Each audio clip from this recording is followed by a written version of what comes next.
Bonjour à toutes et à tous, et bienvenue sur Reconversion Prof, la chaîne qui aide les enseignants à reprendre la main sur leur avenir professionnel. Ici, on parle de sens, de transition et de nouveaux horizons. L'objectif, c'est de vous donner les clés pour surfer sur la vague de votre avenir, pas pour la subir. Aujourd'hui, je vais vous parler d'un sujet très personnel, les erreurs que j'ai commises lorsque j'ai commencé à réfléchir à ma reconversion.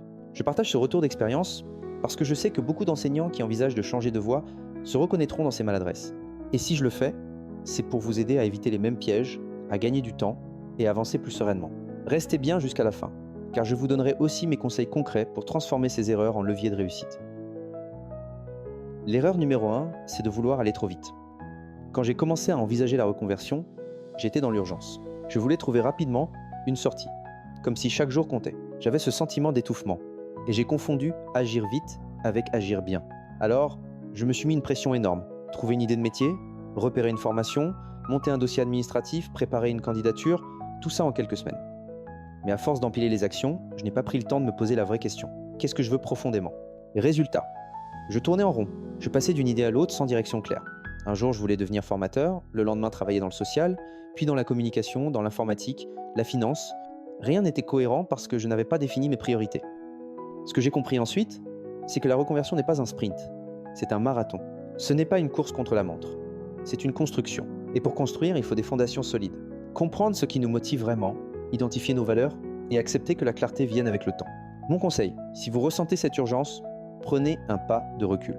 Respirez, avant de chercher le projet, clarifiez pourquoi vous voulez changer. Sinon, vous risquez de faire un choix par défaut et de devoir tout recommencer plus tard.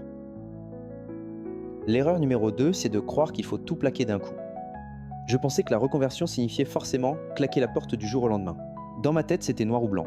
Soit je restais prof à vie, soit je repartais à zéro. Et cette idée me faisait peur. Je voyais la reconversion comme un grand saut dans le vide. J'imaginais devoir tout quitter. La sécurité, le salaire, le statut, pour me lancer dans l'inconnu. Et cette peur me paralysait. Ce que j'ai découvert ensuite, c'est qu'il existe une autre manière de faire. Une approche progressive, plus réaliste, surtout quand on a une famille, un crédit ou des responsabilités.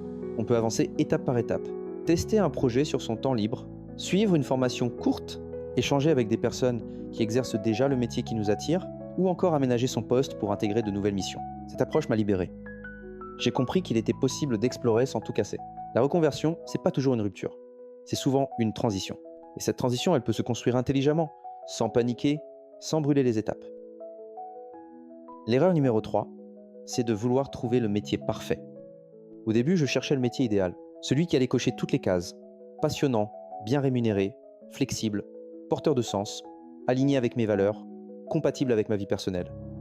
Je voulais une sorte de Graal professionnel, un métier sans contrainte, sans frustration. Mais j'ai fini par comprendre une vérité simple. Ce métier n'existe pas. Tous les métiers ont leurs avantages et leurs limites. Et c'est normal. Chercher la perfection, c'est comme courir après un mirage. On s'épuise à comparer, à douter, à repousser les décisions. On attend le bon projet, le bon moment, le bon signe. Et pendant ce temps, rien n'avance. Ce qui compte, ce n'est pas de trouver un métier parfait. C'est de trouver un métier cohérent avec vos priorités du moment. Posez-vous ces questions. Qu'est-ce qui est le plus important pour moi aujourd'hui? Est-ce la liberté? La stabilité? Le revenu? La créativité? Le sens? Les réponses évolueront au fil du temps. Et c'est normal. Mais à un instant T, identifier vos priorités vous permet de construire un projet réaliste et satisfaisant, sans fantasme. Mon erreur, c'était de vouloir tout réunir, dans une seule activité. Ce que j'ai découvert, c'est qu'un équilibre global peut se créer autrement. Un travail qui me nourrit intellectuellement, des projets personnels qui stimulent ma créativité, et du temps pour moi et ma famille. L'erreur numéro 4, c'est de rester enfermé dans ses peurs. Une autre erreur majeure. Écouter en boucle mes peurs. Et si je n'étais pas légitime? Et si je n'y arrivais pas? Et si je perdais tout ce que j'avais construit? Ces pensées tournaient dans ma tête sans arrêt. Elles m'empêchaient d'agir, de me projeter et de rêver. J'ai longtemps cru que ces peurs étaient un signal qu'il ne fallait rien changer. En réalité, elles traduisaient surtout un manque d'information et de confiance. Ce qui m'a aidé, c'est de confronter ces peurs à la réalité.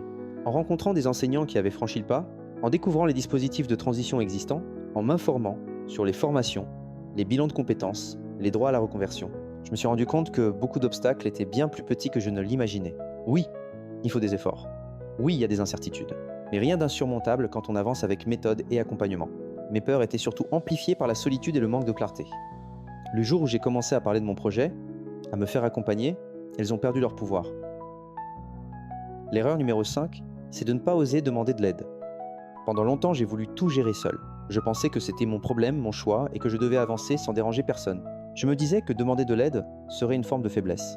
Cette attitude m'a isolé, et elle a ralenti ma progression. Je tournais en rond dans mes doutes, sans regard extérieur pour m'aider à y voir plus clair. Ce que j'aurais dû faire plus tôt, c'est parler de mon projet. Chercher du soutien, poser des questions, échanger.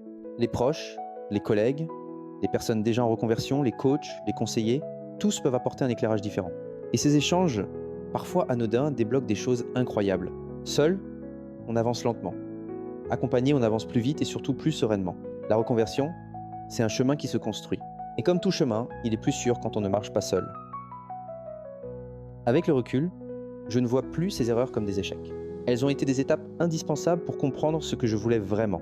Elles m'ont obligé à ralentir, à clarifier mes motivations, à structurer ma démarche. Chaque maladresse m'a appris quelque chose d'utile. La précipitation m'a appris la patience. L'envie de tout plaquer m'a appris la stratégie. La recherche du métier parfait m'a appris la lucidité. Les peurs m'ont appris le courage. L'isolement m'a appris la valeur du soutien. Si je devais résumer en un conseil, accepter d'avancer par essai et par ajustement. Le plus important n'est pas d'éviter toutes les erreurs, mais de ne pas rester bloqué à cause d'elles. Chaque pas, même maladroit, vous rapproche d'une vie professionnelle plus alignée. Voilà, vous connaissez désormais les principales erreurs que j'ai commises en préparant ma reconversion. J'espère que ce partage vous aidera à avancer plus sereinement dans la vôtre, avec plus de clarté et de confiance. Dites-moi en commentaire quelle erreur vous parle le plus aujourd'hui. Est-ce la précipitation, la peur, la recherche du métier parfait? Je lis vos retours et ils m'aident à construire les prochaines vidéos. Si ce contenu vous a été utile, abonnez-vous à la chaîne Reconversion Prof pour ne manquer aucune nouvelle vidéo. Activez la cloche pour suivre chaque étape du parcours et partagez cette vidéo à un collègue qui s'interroge sur son avenir professionnel. Merci d'avoir regardé jusqu'au bout. Et souvenez-vous, surfez sur la vague de votre avenir.